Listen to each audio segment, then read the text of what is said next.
تبارك الذي نزل الفرقان على عبده ليكون للعالمين نذيرا.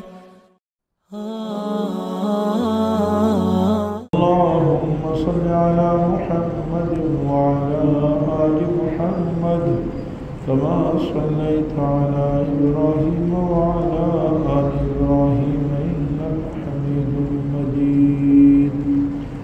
اللهم بارك على محمد وعلى آل محمد كما باركت على إبراهيم وعلى آل إبراهيم إنك حميد مجيد.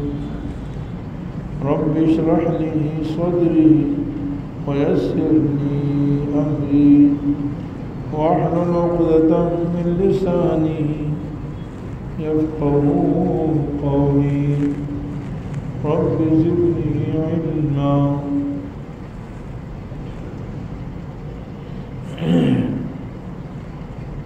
اللہ جل جلالہ ساری کائنات کے خالق و مالک ہیں،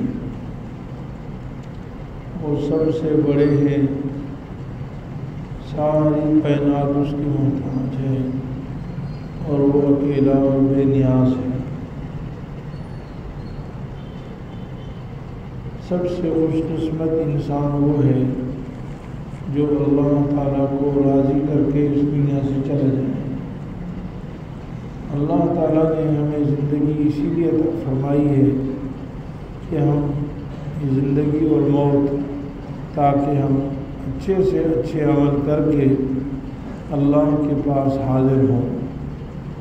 الذی خلق الموت والحیاۃ لیبلوکم ایکم احسن عملا۔ یہ دنیا کے جتنے نقشے ہیں، اس کی زیب و زینت ہے، یہ سب ہمارے امتحان کے لیے ہے کہ ہم ان نقشوں میں رہتے ہوئے اور ان کو استعمال کرتے ہوئے اللہ کو راضی کرتے ہیں یا ان میں غافل ہو جاتے ہیں، ان دنیا کی چیزوں میں مگن ہو جاتے ہیں، دنیا کے مال میں، دنیا کی دولت میں، دنیا کی عزت میں، شہرت میں، حکومت میں۔ اگر ہم ان ساری چیزوں کے ہوتے ہوئے اپنے اللہ کو راضی کر لیں تو ہم کامیاب ہیں۔ ہم جتنے بھی اعمال ہمارے بدن سے سرزد ہوں وہ بہترین ہوں، وہ شریعت کی نظر میں اچھے ہوں، سنت کے مطابق ہوں، تو یہ بہترین زندگی ہے، اور اگر ایسا نہیں ہو تو ناکامی ہے۔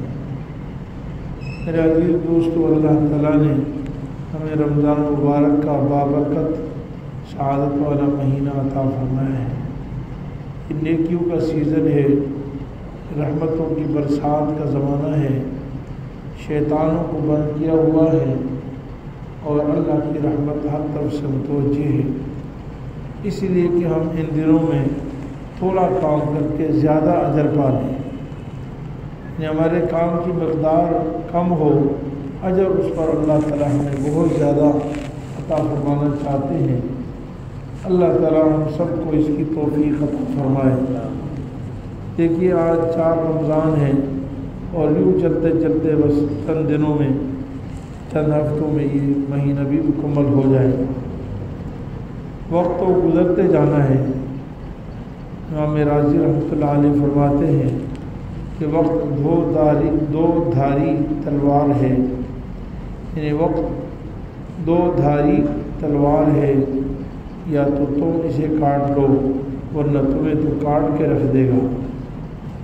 مطلب تم اس کو استعمال میں لے آؤ، اس سے فائدہ لے لو، کامیابی ہو جائے گی، ورنہ وقت تو ختم ہو ہی جائے گا، تمہارے پاس سوائے پچھتانے کے اور کچھ نہیں رہے گا۔ تو میرے عزیز بھائیوں، میں اور آپ یہ عزم کریں، کوشش کریں، آج سے ارادہ کر لیں کہ ہم اپنے وقت کو قیمتی بنائیں گے، گناہوں سے اپنے آپ کو بچائیں اور جتنے نیک اعمال ہو سکتے ہیں وہ کریں۔ سب سے بڑی بات یہ گناہوں سے بچیں۔ ہم اپنے معمولات میں، دن رات کے کاموں میں، ہم ہر چیز میں دیکھیں کہیں گناہ تو نہیں ہو رہا، کہیں اللہ کی نافرمانی تو نہیں ہو رہی، اگر اللہ تعالیٰ کی نافرمانی ہو رہی ہے تو بس یہ ہمارے لیے بہت بڑا نقصان ہے۔ اللہ اپنے گناہوں سے بچائیں اور جتنے نیک کام ہو سکتے ہیں وہ کرتے ہیں، یعنی نفلی کام، کیونکہ فرائض تو پورے کرنے ہیں ورنہ تو گناہ ہو جائے گا، حرام سے بھی بچنا ہے ورنہ گناہ ہو جائے گا۔ البتہ نفلی کام جتنے ہو سکتے ہیں، ذکر زیادہ سے زیادہ کریں، تلاوت قرآن کریم زیادہ سے زیادہ کریں، دعاؤں کا اہتمام زیادہ سے زیادہ کریں، نفلی صدقہ و خیرات زیادہ سے زیادہ کریں۔ اللہ تعالیٰ ہم سب کو اس کی توفیق عطا فرمائے۔ رمضان مبارک میں عام طور پر لوگ زکوٰۃ کثرت سے ادا کرتے ہیں اور باقی صدقات بھی کرتے ہیں، اس لیے آج کے جمعے میں زکوٰۃ کے کچھ مسائل و احکام اور کچھ اہمیت بیان کرنا مطلوب ہے۔ اللہ تعالیٰ ہمیں اس پر بھی عمل کی توفیق عطا فرمائے۔ جس طرح نماز شریعت کی بنیادی ارکان میں داخل ہے اور روزہ بھی بنیادی ارکان میں داخل ہے، حج بھی بنیادی ارکان میں داخل ہے، ایسی زکوٰۃ بھی شریعت کے بنیادی ارکان میں داخل ہے۔ سیدنا ابوبکر صدیق رضی اللہ تعالیٰ عنہ نے جناب رسول اللہ صلی اللہ علیہ وسلم کے وصال کے بعد سب سے پہلے 2 کاموں کے لیے جہاد فرمایا، سب سے پہلے 2 کاموں کے لیے جہاد فرمایا۔ ایک منکرین ختم نبوت کے خلاف آپ نے سب سے پہلے علم جہاد بلند فرمایا، اور دوسرا منکرین زکوٰۃ کے خلاف آپ نے سب سے پہلے علم جہاد فرمایا، کیونکہ وہ بنیاد تھی۔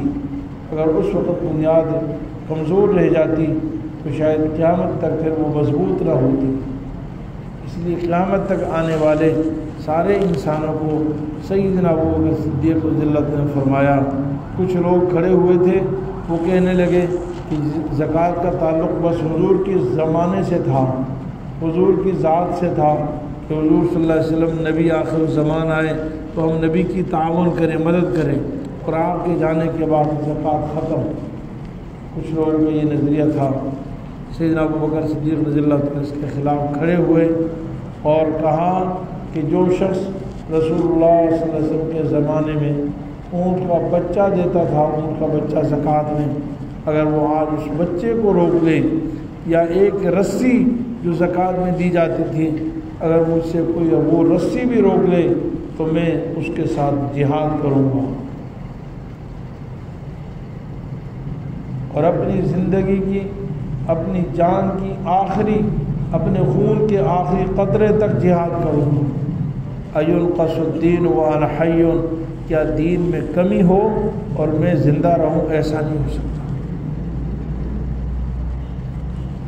اور پھر فرمایا کہ زکوٰۃ اور نماز میں جو شخص فرق کرے گا اس کا اسلام سے کوئی تعلق نہیں، یعنی جس طرح نماز شریعت کا فریضہ ہے، جس طرح بنیادی ارکان میں داخل ہے، اس پر ایمان لانا فرض ہے، ایسے ہی زکوٰۃ بھی دین کا فریضہ ہے، شریعت کے بنیادی ارکان میں داخل ہے، اور زکوٰۃ پر بھی ایمان لانا فرض ہے۔ یعنی یہ عقیدہ رکھنا ضروری ہے، جس طرح نماز پڑھنا فرض ہے ایسے ہی مالی عبادت میں زکوٰۃ دینا بھی فرض ہے۔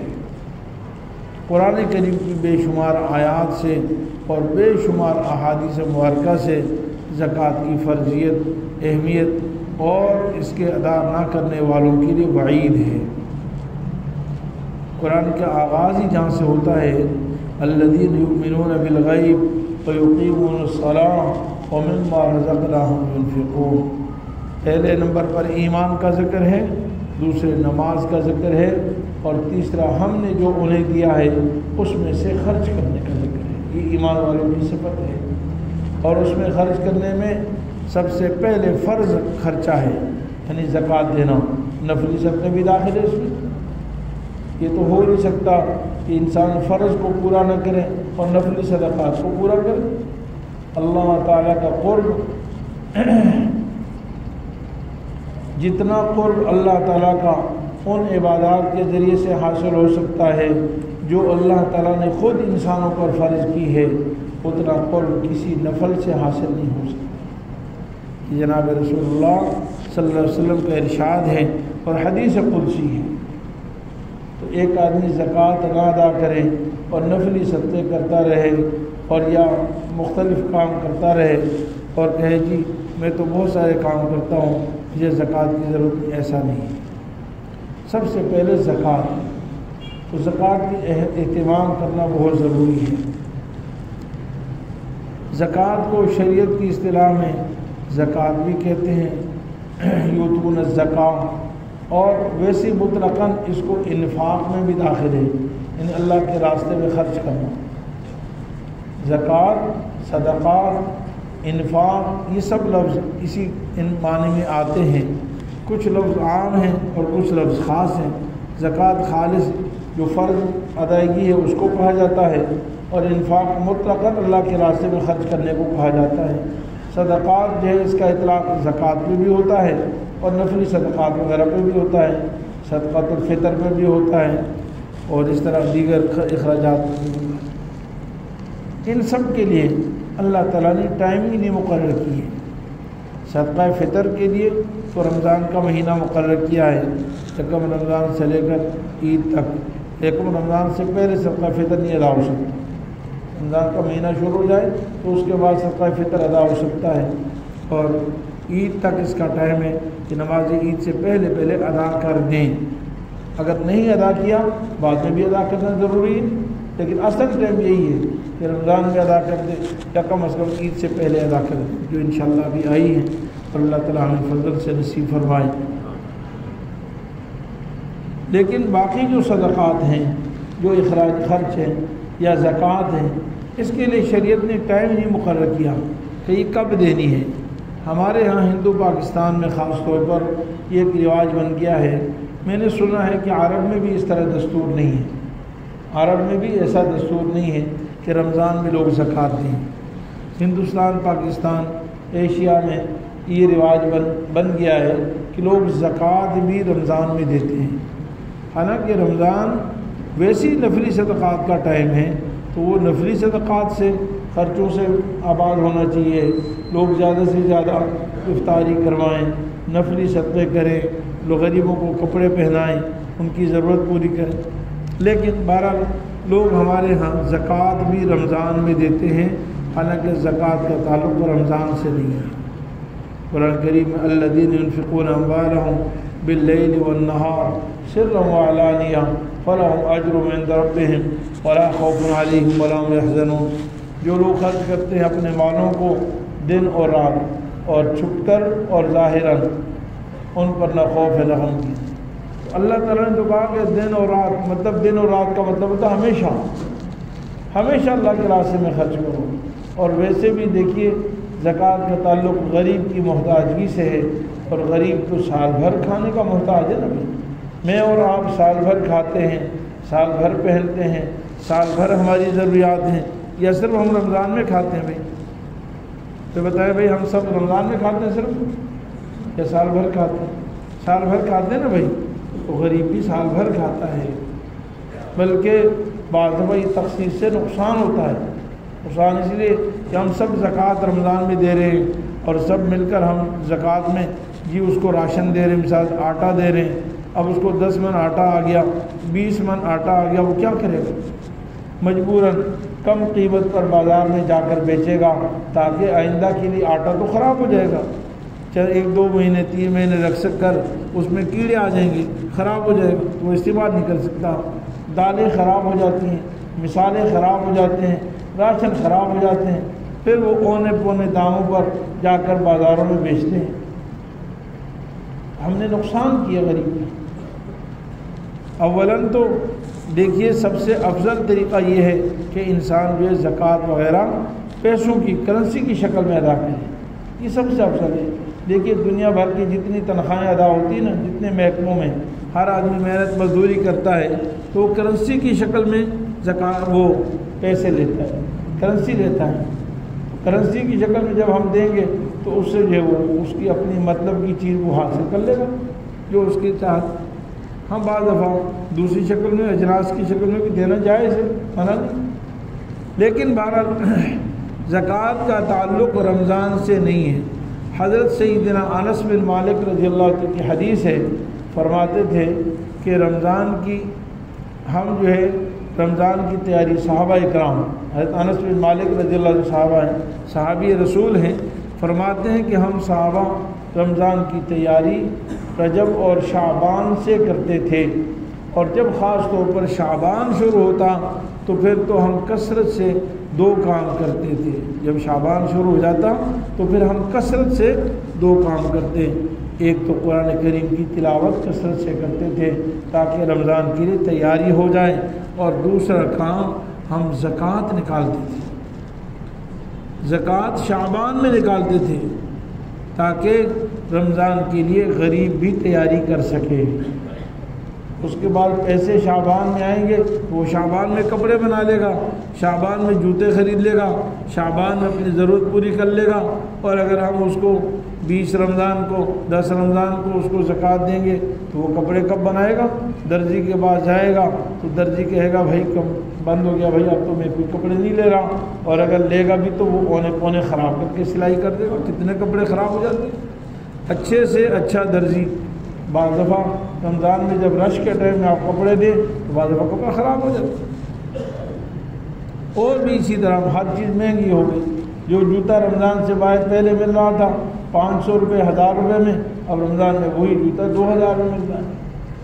تو صحابہ کرام کا طرز عمل یہ تھا کہ وہ رمضان سے پہلے زکوٰۃ دیا کرتے تھے۔ زکوٰۃ کا تعلق آدمی کے مالدار ہونے سے ہے، جس دن آدمی مالدار ہو جاتا ہے اس پر زکوٰۃ فرض ہوتی ہے، یعنی جب صاحب نصاب ہو گیا تو 1 سال بعد، ٹھیک 1 سال بعد اس کی ملکیت میں جو کچھ ہوگا وہ زکوٰۃ دے گا۔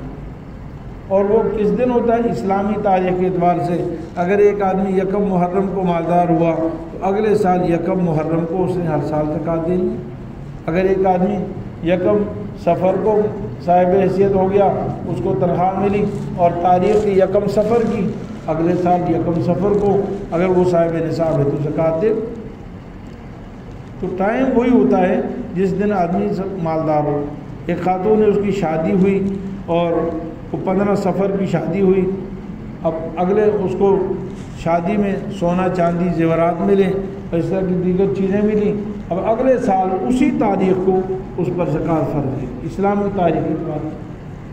اب اگر ہم اس کو رمضان میں کنورٹ کر دیں گے تو یہ نقصان ہے، کیونکہ ہو سکتا ہے کہ 1 محرم کو میرے پاس زیادہ مال تھا جس پر زکوٰۃ فرض تھی، اور میں نے کہا میں رمضان کو حساب کروں گا، اور رمضان میں میرے پاس پیسے کم ہیں تو زکوٰۃ تو میرے ذمے زیادہ فرض میں نے کم ادا کر دی۔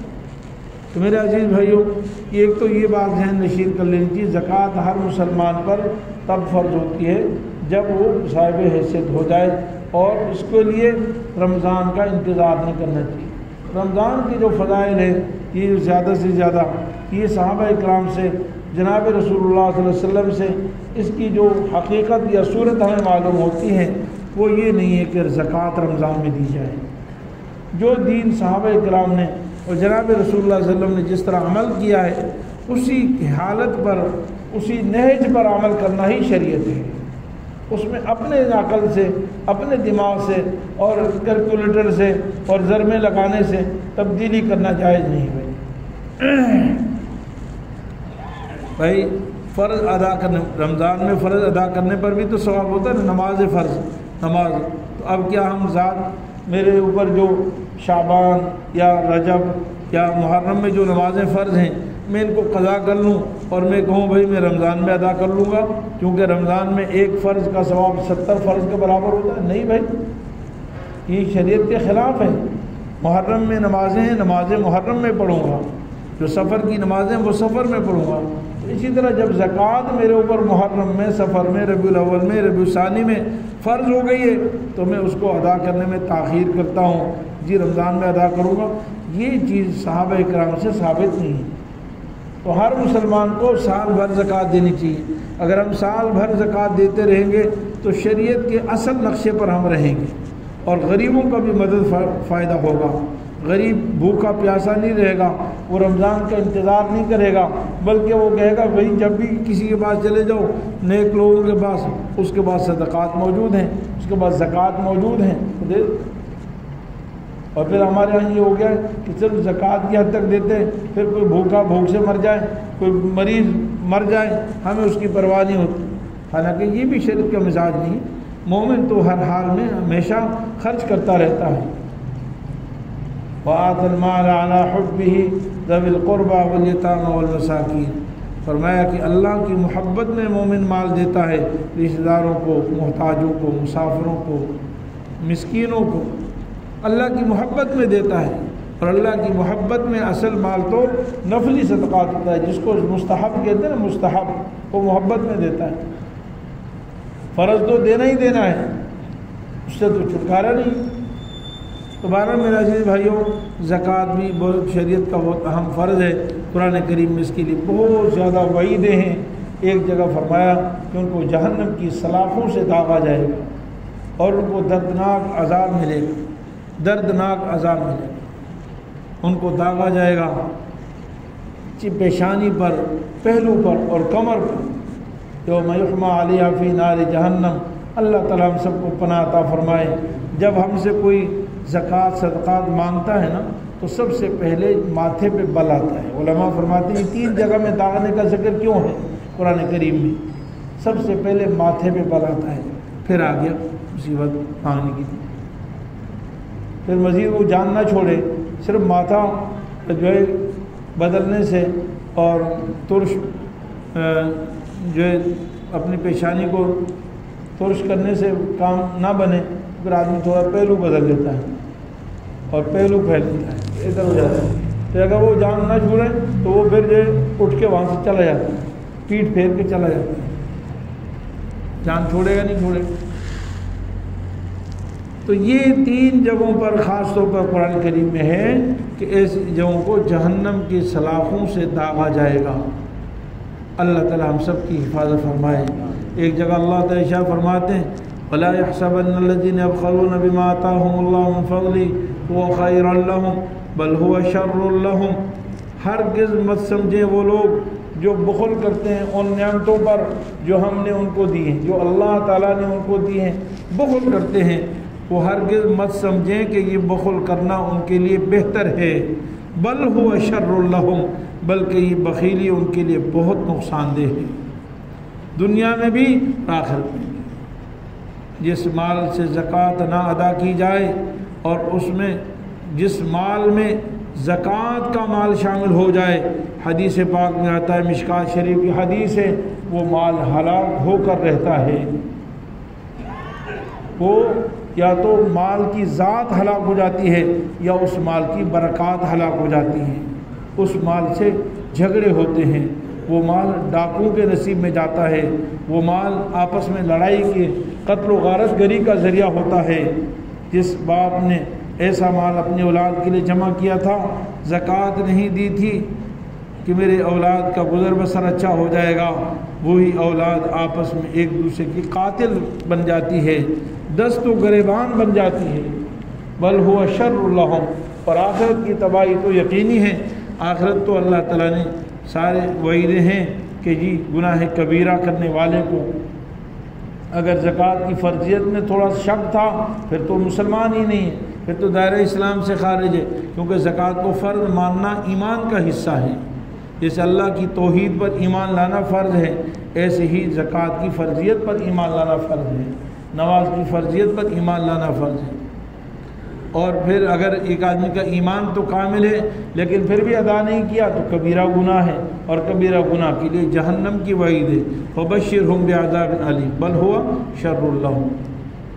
بہت سیطوقون ما بخلوا بہ یوم القیامہ، جس چیز کے ساتھ بخل کیا تھا اللہ تعالیٰ اس مال کو قیامت کے دن اس کے گلے کا توق بنا دیں گے، اور حدیث میں آتا ہے کہ اس کو اژدہا کی شکل میں بنا دیا جائے گا اور وہ اس کے ساتھ چپٹ جائے گا، لپٹ جائے گا، انسان اس سے بھاگے گا، اس کو گلے سے اتارنا چاہے گا پھینکنا چاہے گا لیکن وہ کہے گا انا مالک و انا کنزک، ارے میں تو تیرا ہی مال ہوں اور میں تیرا ہی خزانہ ہوں جسے تو دنیا میں محبت سے جمع کیا کرتا تھا، اب کیوں بھاگ رہا؟ اس سے الگ نہیں ہوگا۔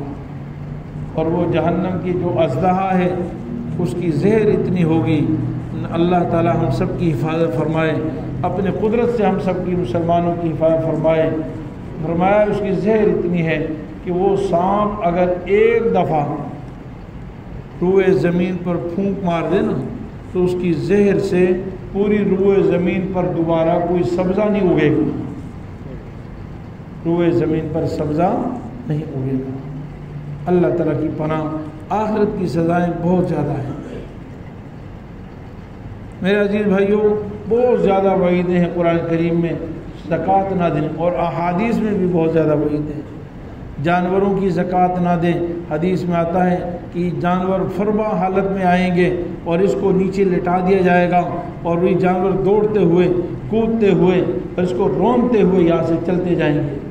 جتنے جانوروں کی اس نے زکوٰۃ نہیں دی تھی وہ سارے جانور موٹے تازے، اونٹ ہے تو اونٹ آئیں گے، گائے ہے تو گائے آئیں گی، بھینسیں ہیں تو بھینسیں آئیں گی، اور وہ اوپر سے گزرتی جائیں گی اور اس کو رونتی چلی جائیں گی۔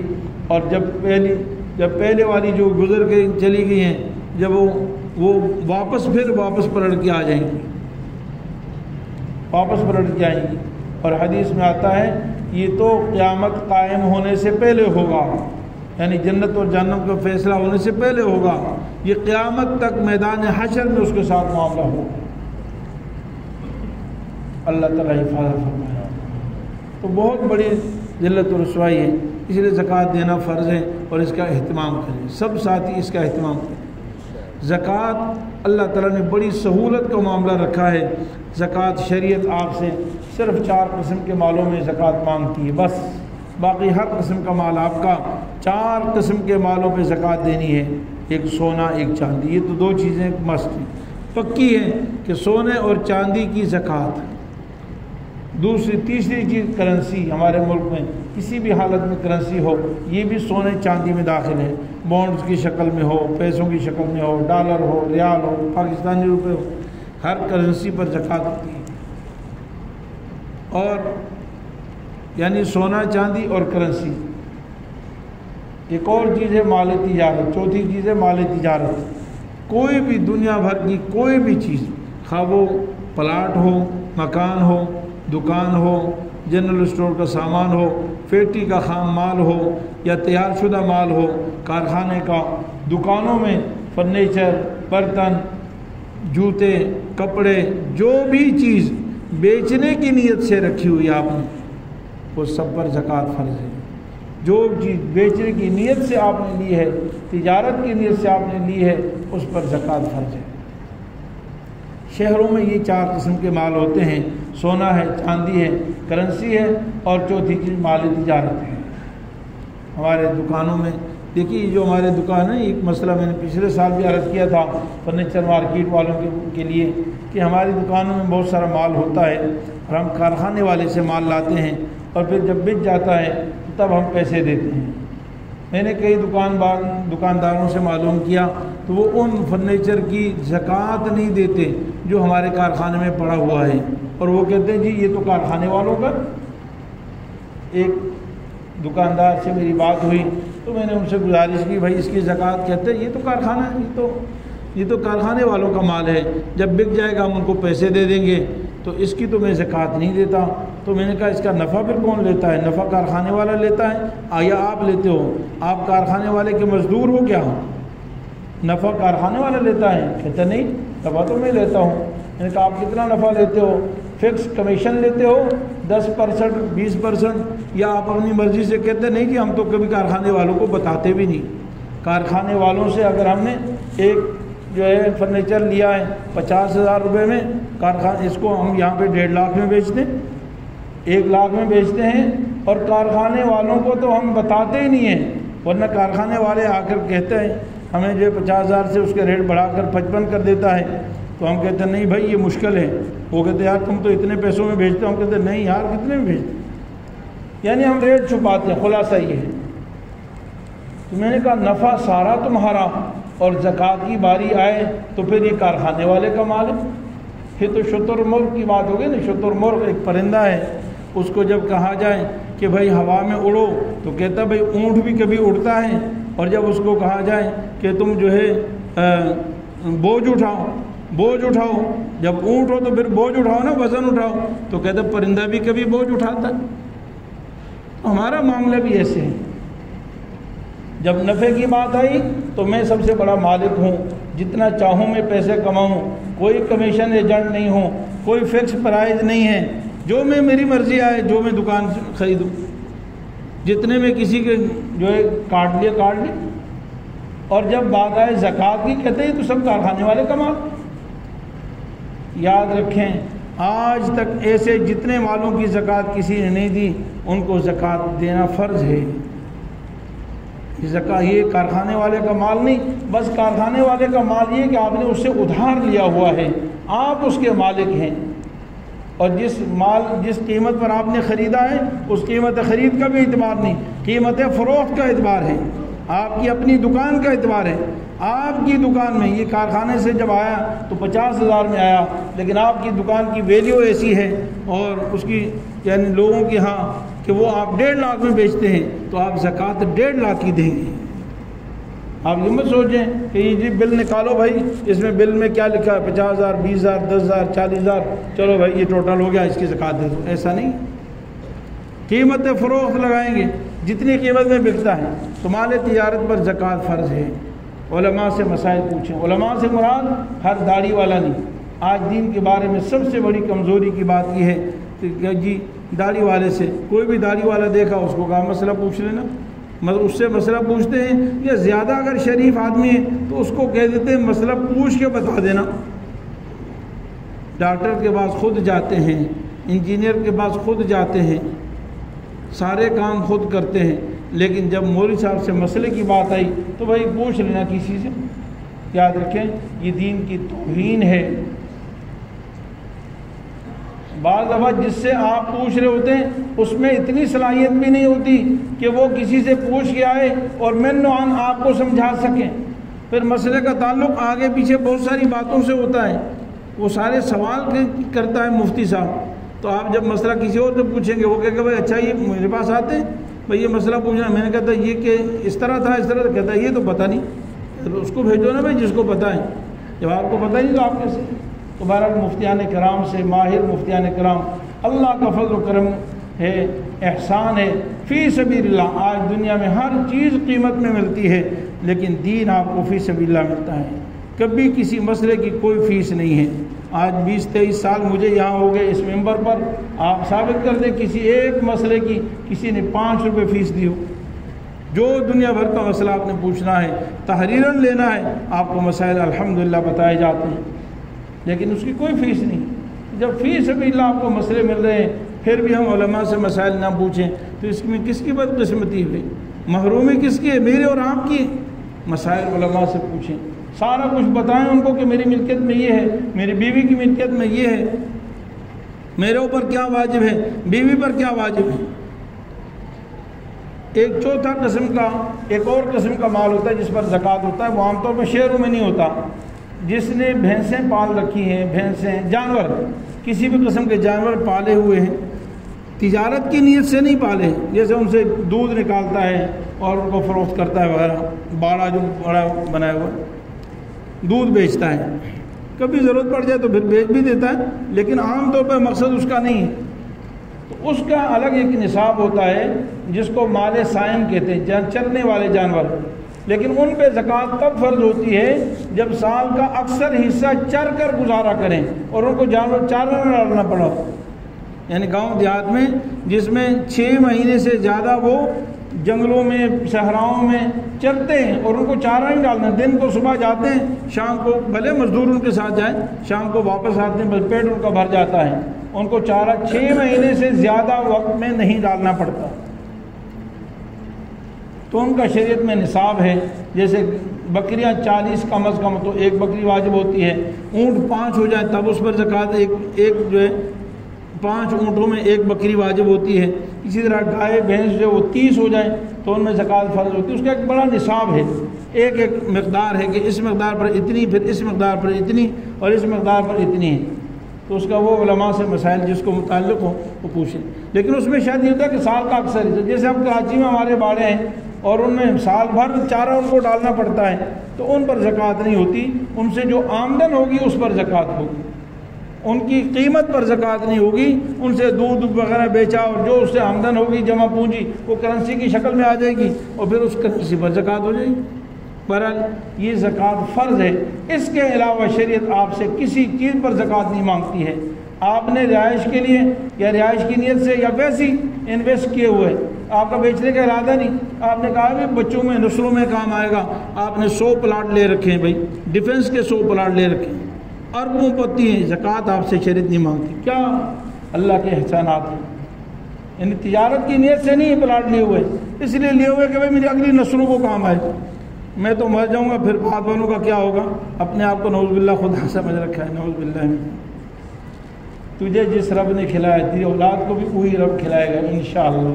بولے بھائی انشاءاللہ. سب کا خالق و مالک اللہ ہے, وہ ہمیشہ ہے, اس کو موت نہیں آتی. حی قیوم لا یموت, وہ کبھی موت اس کو نہیں آتی.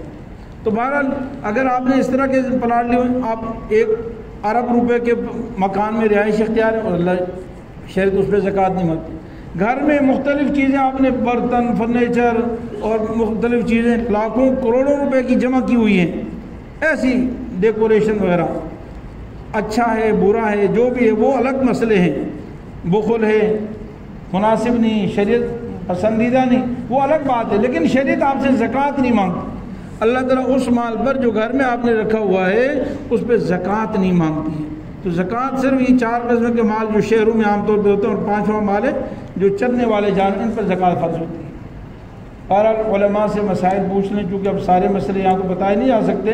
علماء سے ایک ایک ساتھی مسئلے پوچھے, اور جو شخص صاحب نصاب ہو, 52.5 تولہ چاندی کی قیمت کے برابر جس کے پاس مال ہو, اس پر زکوٰۃ فرض ہوتی ہے, اور ضرورت اصلیہ سے زائد. اس میں ایک آخری بات میں اور بھی کر دیتا ہوں, یہ بہت اہم بات ہے. دیکھیں, ہم زکوٰۃ سے قرض کو منہا کرتے ہیں, یہ بہت اہم بات ہے, سن لیجئے. عام لوگوں کو اس کا پتہ نہیں ہوتا. ہم زکوٰۃ سے قرض منہا کرتے ہیں نا, قرض نکال کر باقی مال کا زکوٰۃ دیتے ہیں. دیکھیے, قرض 2 قسم کا ہے, بلکہ 3 قسم کا قرض ہے. ایک وہ قرض ہے جو آپ نے اپنی ذاتی ضروریات کے لیے لیا ہے, مطلب ضرورت, جیسے اپنا رہائشی گھر بنا رہے ہیں اس کے لیے آپ نے قرض لیا, یا گھریلو اخراجات جیسے گھر کے جو خرچے ہوتے ہیں, نان نفقہ وغیرہ, روٹی پانی دال, اس کے لیے آپ نے قرض لیا ہے. یہ قرضہ تو آپ زکوٰۃ کے مال سے منہا کر لیں گے. دوسرا قرضہ وہ ہوتا ہے جو آپ نے مال تجارت وغیرہ کے لیے لیا ہوا ہے, جیسے آپ نے جو ہے قرضے پر آپ نے فرنیچر خریدا ہوا ہے, وہ مال تجارت ہے. یا قرضے پر آپ نے جنرل اسٹور کے لیے سامان خریدا ہوا ہے, وہ آپ بیچیں گے, تو اس مال تجارت میں سے قرضے کو منہا کر لیں گے. یعنی ذاتی گھریلو ضرورت کے لیے جو قرض لیا ہے اس قرضے کو بھی آپ مال زکوٰۃ سے منہا کر لیں گے. اور جو مال تجارت وغیرہ کے بدلے میں قرض چڑھا ہے, آپ نے فرنیچر خریدا نا, ابھی ادھار ہے, تو ادھار پیسے نکال لیں گے, باقی کا قرضہ باقی کا زکوٰۃ دیں گے. تیسرا قرضہ ہوتا ہے, یہ اہم بات ہے, تیسرے قسم کا قرضہ, آپ پر ایسے چیزوں کے بدلے میں قرضہ ہے کہ جس چیز کی شریعت آپ سے زکوٰۃ نہیں مانگتی. جیسے آپ نے دکان خریدی, ذاتی دکان خریدی, چونکہ شریعت آپ کو ذاتی دکان کے پیسے بدلے میں آپ سے زکوٰۃ نہیں مانگتی. جیسے جتنے لوگ زکوٰۃ کے دکانوں کے مالک ہیں نا, جس کو بیچنے کا ارادہ نہیں, دکان کو بیچنے کا ارادہ نہیں, ذاتی کاروبار کے لیے آپ نے دکان خریدی ہے, تو ذاتی کاروبار کے لیے جو دکان خریدی, یا کرائے پر چڑھانے کے لیے آپ نے دکان خریدی, یا آپ نے ویسے انویسٹ کے طور پر, جیسا بھی میں نے کہا 100 پلاٹ خریدے ہیں انویسٹ کے طور پر, یا ایک آدمی نے فیکٹری کے لیے جگہ خریدی, یا فیکٹری کے لیے آپ نے مشینری خریدی, کیونکہ شریعت جو ہے فیکٹری کی مالیت پر بھی زکوٰۃ آپ سے نہیں مانگتی, اور جو مشینری اس میں پڑی ہے اس پر بھی آپ سے شریعت زکوٰۃ نہیں مانگتی. جو بیچنے کے لیے جو چیز ہوگی اس کی زکوٰۃ ہوگی. یعنی فیکٹری میں جو چیز بیچنے کے لیے اس کی زکوٰۃ ہے, اور جو چیز بیچنے کے لیے نہیں ہے اس کی کوئی زکوٰۃ نہیں ہے. سمجھ گئے نا بھائی؟ تو جن چیزوں کے بدلے میں شریعت آپ سے زکوٰۃ نہیں مانگتی, اگر ان چیزوں کے بدلے میں آپ پر قرضہ چڑھ گیا ہے تو وہ قرضہ زکوٰۃ کی رقم سے منہا نہیں کریں گے، وہ قرضہ زکوٰۃ کی مال سے منہا نہیں کیا جائے گا۔ یہ بہت اہم مسئلہ ہے، ذہن نشین فرما دیں۔ یعنی ایک آدمی نے ذاتی کاروبار کے لیے یا کرائے پر دینے کے لیے دکان خریدی، پلاٹ خریدا، اب اس قرضہ چڑھ گیا 2 کروڑ روپے 3 کروڑ روپے، تو چونکہ آپ سے اس کے بدلے میں جو دکان ہے آپ کے پاس، آپ کا مشینری ہے، شریعت آپ سے اس کی زکوٰۃ نہیں مانگتی ہے، تو اس کے بدلے میں جو قرضہ چڑھا ہے اس کو زکوٰۃ کے مال سے منہا کرنے کی بھی اجازت نہیں ہے۔ ورنہ تو بڑی بڑی جو اربوں خربوں روپے والی فیکٹریوں والے ہیں نا، انہوں نے بھی قرضے لیے ہوئے ہیں، کس کے بدلے میں؟ زمینیں خریدی ہیں، خربوں روپے کی زمینیں خریدی اور اس کے بدلے میں وہ مقروض ہیں، وہ زکوٰۃ کی رقم سے، مال زکوٰۃ سے ایسے قرضوں کو منہا نہیں کریں گے۔ اللہ تعالیٰ میں شریعت مطہرہ کے مطابق صحیح سمجھ کر عمل کرنے کی توفیق عطا فرمائے۔ وآخر دعوانا الحمدللہ رب العالمین۔ مفتی صاحب کے YouTube چینل کو سبسکرائب کیجئے اور ان کے تازہ بیانات کے ذریعے اپنی علمی، اصلاحی اور فکری آبیاری کرتے رہیے۔ جزاکم اللہ۔